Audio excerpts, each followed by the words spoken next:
கர்த்தருடைய பரிசுத்த நாமம் மகிமைப்படுவதாக. ட்ரீம்ஸ் அண்ட் இன்டர்பிரேஷன் சீரீஸ்க்கு மீண்டுமாய் உங்களை வரவேற்கிறேன். சொப்பனங்களும் அதன் அர்த்தங்களும் என்ற தொகுப்பை பார்த்து வருகிற உங்களை கர்த்தர் நிச்சயமாய் ஆசீர்வதிக்கிறார். இது உங்களுக்கு புரோஜனமா இருக்குதா?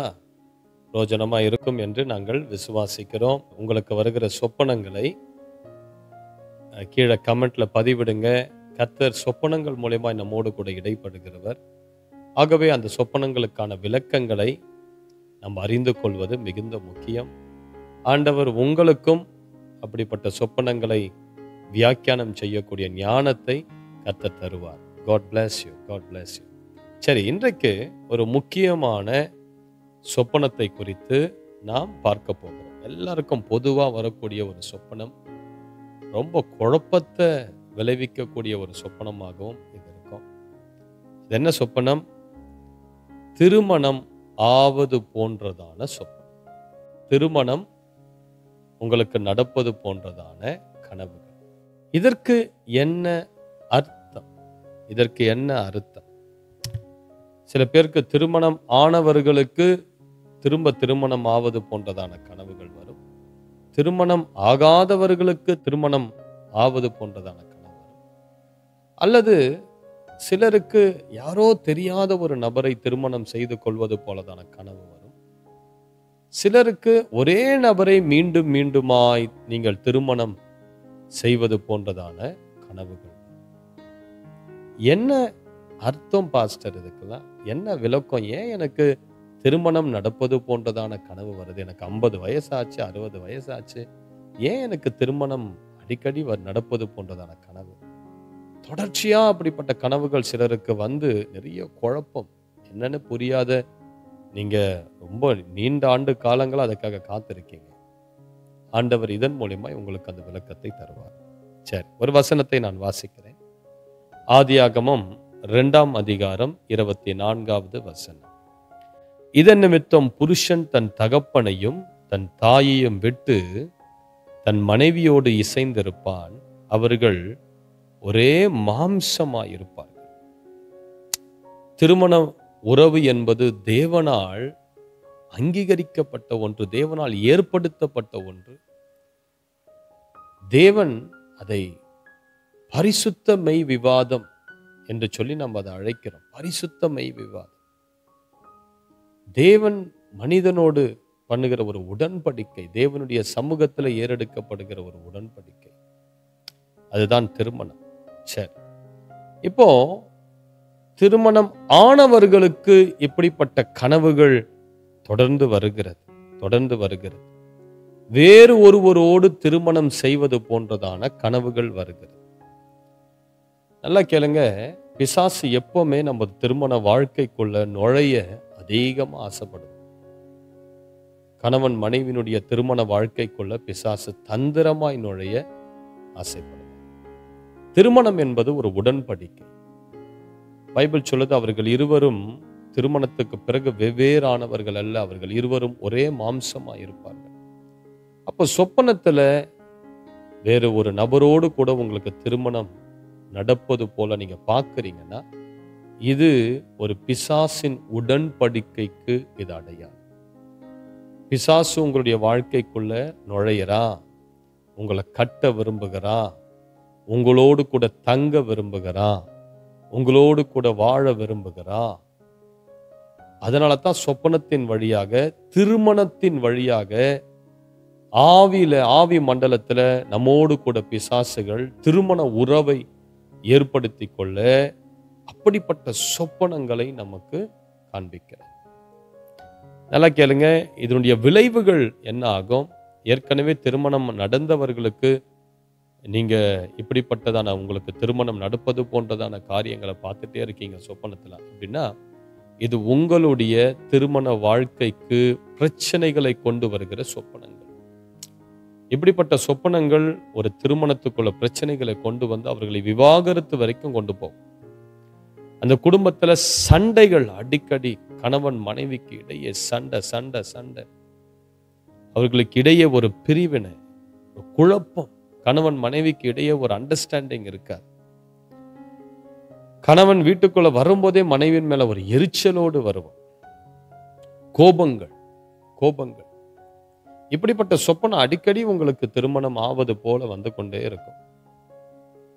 இது உங்க வாழ்க்கையில இருக்கக்கூடிய ஒரு ஆவிக்குரிய கணவன், ஆவிக்குரிய மனைவிக்கு அடையாளம். ஸ்பிரிச்சுவல் ஸ்பவுஸ் என்று சொல்வார்கள். ஆவிக்குரிய கணவன், ஆவிக்குரிய மனைவி. சில ஆவிகள் உங்களுடைய வாழ்க்கைக்குள்ள பிரவேசித்து உங்களை அது தனது மனைவியாக்கி கொள்ளும், தனது கணவனாக்கி கொள்ளும். இப்போ இந்த ஆவிகள் உங்கள் திருமண வாழ்க்கையை பிடிக்கும் போது, உங்களோடு கூட ஒரு உடன்படிக்கையை ஏற்படுத்தும் போது, நீங்க இயற்கைக்கு உட்பட்ட உங்க மனைவியோடு கணவரோடு வாழவே முடியாது. ஏன்னா இவைகள் மறைந்திருந்து கணவன் மனைவிக்குள்ள சண்டைகளை உண்டு பண்ணி உங்களை பிரிக்க இவைகள் போராடும். இது இப்படிப்பட்ட கனவுகள், சில விக்கிரக உடன்படிக்கைகள், பொருத்தனைகள் உங்கள் வாழ்க்கையில இன்னும் உடையாம அது அப்படியே ஆக்டிவா இருக்குதுன்னா இப்படிப்பட்ட சொப்பனங்கள் உங்களுக்கு அடிக்கடி வரும். ஆகவே தான் தேவ பிள்ளைகள், நீங்கள் இயேசு அறியாத குடும்பத்திலிருந்து நீங்க இயேசுவை ஏற்றுக்கொண்டு இருப்பீர்களானால் உங்களுக்கும் விக்கிரகத்துக்கும் இருக்கிற ஏதாவது பொருத்தனை, உடன்படிக்கை எல்லாத்தையும் உடைக்கணும். ஒரு கர்ஸ் பிரேக்கிங் பிரேயர் பண்ணணும். அந்த பொருத்தனை எல்லாம் உடைக்கணும். பிசாசோடு பண்ணின, விக்கிரகத்தோடு பண்ணின உடன்படிக்கை, நான் வருஷம் வருஷம் வந்து உனக்கு இதை செய்யறேன், அதை செய்யறேன், நான் உனக்கு இதை பண்றேன், அதை பண்றேன், இந்த காணிக்கையை தரேன், நான் குடும்பமா வரேன், மொட்டை அடிச்சுட்டு வரேன், வெறும் காலோடு வரேன், காவி உடுத்திக்கிட்டு வரேன். இப்படி விக்கிரகத்தோடு உங்களுக்கு ஏதாவது ஒரு உடன்படிக்கை, பொருத்தனைகள் இருக்குமானால் நீங்க இதெல்லாம் உடைச்சு இயேசுவின் நாமத்தினால், இயேசுவின் ரத்தத்தால் இதை உடைத்து, எனக்கு கர்த்தரோடு கூட உடன்படிக்கை, அவர் ரத்தத்தினால் எனக்கு உடன்படிக்கை, கல்வாரி சிலுவையில் அவர் ரத்தம் சிந்தி என்னோடு கூட உடன்படிக்கை ஏற்படுத்தினார். இதை நீங்க சொல்லி சொல்லி சொல்லி ஜெபித்து இந்த காரியத்தை நீங்க உடைக்கும் போது இப்படிப்பட்ட சொப்பனத்திலிருந்து நீங்க விடுதலை பெற்றுக்கொள்ளலாம். அது மாத்திரமல்ல, சில பரம்பரை சாபத்தினால் இப்படிப்பட்ட சொப்பனங்கள் அடிக்கடி உங்களுக்கு வர வாய்ப்பு உண்டு. சரி, இப்ப நம்ம பார்த்தோம் கணவர், திருமணம் ஆனவர்களுக்கு வரக்கூடிய சொப்பனம். இப்போ உங்களுடைய கணவன் அல்லது மனைவியை மீண்டும் திருமணம் செய்வது போன்றதான சொப்பனத்தை நீங்க பார்க்கிறீங்க. நான் திரும்ப சொல்றேன், உங்களுடைய கணவரையோ மனைவியோ நீங்கள் மீண்டுமாய் திருமணம் செய்வது போல சொப்பனத்தை நீங்க பார்க்கிறீங்க. இதுக்கு என்ன அர்த்தம்? நான் ஏற்கனவே அவரை திருமணம் செஞ்சுட்டேனே, திரும்ப ஏன் எனக்கு கனவுல இவரையே திருமணம் செய்து கொள்வது போல சொப்பனம் வருகிறது? நல்லா கேளுங்க, இது நல்ல சொப்பனம். இது நல்ல சொப்பனம். இந்த சொப்பனம் எதற்கு அடையாளம்? நீங்க ஒருவரை ஒருவர் அன்பு கூற வேண்டும். ஒருவரில் மேல் வைத்திருக்கிற அன்பை தேவன் நினைப்பூட்டுகிறார்.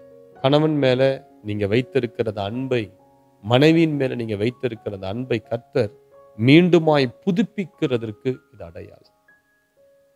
உங்களுடைய திருமண வாழ்க்கை மீண்டுமாய் புதுப்பிக்கப்படுகிறதற்கு இப்படிப்பட்ட சொப்பனங்கள் அடையாளம். அடையாளம். அன்பு புதுப்பிக்கப்படணும், ஒருவர் மேல் வைத்திருக்கிற நம்பிக்கை புதுப்பிக்கப்படணும், உங்களுடைய உறவு மீண்டுமாய் புதுப்பிக்கப்படுவதற்கு இப்படிப்பட்ட சொப்பனங்கள் அடையாளம். இப்படிப்பட்ட சொப்பனங்கள் உங்கள் வாழ்க்கையில மகிழ்ச்சியையும் சமாதானத்தையும் கொண்டு வரக்கூடிய சொப்பனமாய் காணப்படுகிறது. ஆகவே இப்படிப்பட்ட சொப்பனம் நல்லது. உங்க கணவனையே நீங்க திருமணம் செய்வது போல காண்றீங்க, மனைவியை திருமணம் செய்வது போல காண்றீங்கன்னா இது நல்ல சொப்பனம். உங்கள் திருமண வாழ்க்கை கர்த்தரால் புதுப்பிக்கப்படுகிறது. சரி, இப்போ திருமணம் ஆகாதவர்கள், நீங்க திருமணம் ஆவது போல நீங்க சொப்பனம் பார்க்கிறீங்க. இதற்கு என்ன அடையாளம்? இது கர்த்தர் தருகிற சொப்பனமா? இது என்னுடைய உணர்வுல இருந்து வரக்கூடிய சொப்பனமா?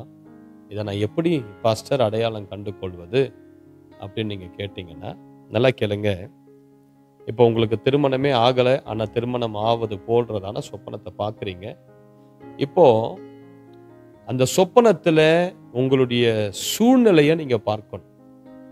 நீங்க உங்க சுத்தி யார் இருக்கிறா, அந்த கனவுல நடக்கக்கூடிய அந்த திருமணத்துல யார் நிற்கிறார்கள் என்பதை பார்க்கணும். பெற்றோர் நிற்கிறார்கள், நீங்க போகிற ஊழியக்காரர் நிற்கிறார், உங்கள் சபை மக்கள் இருக்கிறார்கள், உங்கள் சொந்தக்காரர்கள், நண்பர்கள், உறவினர்கள் இருக்கிறார்கள். அந்த சொப்பனத்துல ஒரு பெரிய சந்தோஷம் இருக்குது, மகிழ்ச்சி இருக்குதுன்னா இது நல்ல சொப்பனம். கர்த்தர் உங்களுக்கு வரக்கூடிய காரியத்தை வெளிப்படுத்துகிறது. உங்களுக்கு திருமண காரியங்கள் நடைபெற போவதற்கு இப்படிப்பட்ட சொப்பனங்கள் அடையாளமா இருக்கிறது. ஆனா அதே நேரத்துல உங்களுடைய சொப்பனத்துல யாருனே தெரியாத சில நண்பர்கள் உங்களை சுத்தி நிற்கிறார்கள். அங்க உங்க பெற்றோர் இல்ல, உங்க ஊழியக்காரர்கள் அல்ல, தேவ பிரசன்னம் இல்லை, அந்த இடத்துல ஜெபம் செய்யப்படவில்லை, அது கிறிஸ்தவ முறையிலே நடைபெறவில்லை, வேற ஏதோ கலாச்சாரத்தின் அடிப்படையில் அந்த திருமணம் நடைபெறுவது போன்றதான சொப்பனத்தை நீங்க பார்க்கிறீர்கள் என்றால் இது பிரச்சனை. இது உங்க சொப்பனத்தில் எழும்பக்கூடிய தடைகள். உங்கள் சொப்பனத்தை பிசாசுகள் உங்களுக்கு நடக்கக்கூடிய திருமணத்தை பிசாசுகள் முடக்க எழும்புவதற்கு இது அடையாளம். தொடர்ச்சியாக வெவ்வேறு நபர்களோடு உங்களுக்கு திருமணம் நடைபெறுவது போல நீங்க பார்ப்பீர்களானால் இதுவும் நல்ல சொப்பனம் கிடையாது. இதுவும் திருமண தடைக்கு இது அடையாளம்.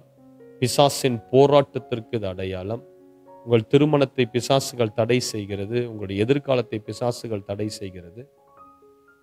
ஆகவே இப்படிப்பட்ட காரியங்கள் உங்களுக்கு நடைபெறாதபடி தேவ பிள்ளைகள் இதற்காக உபவாசித்து உங்க எதிர்காலத்தை கர்த்தருடைய சமூகத்துல கரத்துல ஒப்பு கொடுத்து நீங்கள் காத்திருக்கும் போது கர்த்தர் நிச்சயமா உங்களுக்கு நல்ல திருமணத்தை நடத்தி வைத்து உங்களை ஆசீர்வதிப்பார். ஆண்டவரே, இதை பார்க்கிற ஒவ்வொருவருக்காகவும் இப்ப நான் ஜெபிக்கிறேன். திருமணமானவர்கள் ஆனா தங்களுடைய கனவுல இப்படிப்பட்ட திருமணம் ஆவது போன்றதான வெவ்வேறு நபர்களோடு இப்படிப்பட்ட சொப்பனங்கள் பார்ப்பார்களானால் அப்படிப்பட்ட எல்லா ஆவிக்குரிய தாக்குதல்களை நான் இயேசு கிறிஸ்துவின் நாமத்தினால எதிர்த்து வருகிறேன். அப்படிப்பட்ட பிசாசுகளோடு ஏற்படுத்தப்பட்ட உடன்படிக்கைகளை நான் சபிக்கிறேன் இயேசுவின் நாமத்தினால். கர்த்தருடைய வல்லமை இப்பொழுது இதை பார்த்து கொண்டிருக்கிற ஒவ்வொரு கணவன் மனைவியின் மேல இறங்கட்டும். உங்கள் திருமண உறவை பாதிக்க உள்ள நுழைந்திருக்கிற எல்லா அந்தகார கிரியைகள், மந்திரத்தின் ஆவிகள், பரம்பரை சாபங்கள், பிசாசின் கட்டுகள், தடைகள், அவமானத்தின் கிரியைகளை இயேசு கிறிஸ்துவின் நாமத்தினால் நான் ஒட்டைக்கிறேன். கர்த்தாவே, உங்க ரத்தத்தை அவருடைய திருமண வாழ்க்கையின் மேல நான் தெளிக்கிறேன்பா. உமது ரத்தத்தை நான் நெருப்பாய் அவர்கள் திருமண உறவின் மேல நான் தெளிக்கிறேன்.